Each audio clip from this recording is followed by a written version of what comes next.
వారి ప్రాంతానికి పోలవరం ఎమ్మెల్యే గారు వాళ్ళ ప్రాంతానికి ఉన్నటువంటి ఎవరైతే చిక్కుకున్నారో వాళ్ళని రక్షించిన ఆలోచనతో వెంటనే ఆ రాష్ట్ర ప్రభుత్వం వెంటనే హెలికాప్టర్ ఏర్పాటు చేయడం జరిగింది.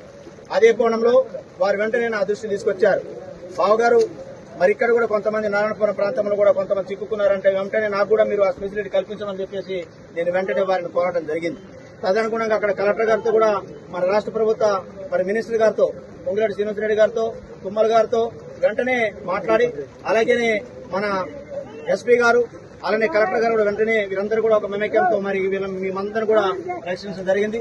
ఈ కోణంలో అత్యవసర పరిస్థితిలో మరి పక్కనే వారి ప్రాంతంలో పోలవరం ఎమ్మెల్యే గారు వారి ప్రాంతంలో ఉన్నట్టు వారు రక్షించే దశలో తీసుకొచ్చినందుకు మరి మన ప్రాంతంలో త్వరితగతిన వారు తక్షణమే స్పందించి మరి నా ప్రాంత ప్రజలను కాపాడినందుకు మీకు ప్రత్యేకంగా ధన్యవాదాలు తెలియజేస్తున్నాను. నేను వెంటనే మిమ్మల్ని రక్షించాలని ఒక పక్క గజీస్గా తెప్పించిన, ఒక పక్క మరి అక్కడ మరి చిన్న బోట్ కూడా తెప్పించిన, కానీ అక్కడికి వెళ్ళలేని పరిస్థితి కాబట్టి ఆ ప్రవాహానికి తట్టుకోలేదు. వెంటనే పక్కన ఉన్నటువంటి వారు మనకి సేవలు అందించారు. వారికి మన తరఫున వారికి ప్రత్యేకంగా ధన్యవాదాలు తెలియజేస్తా ఉన్నా.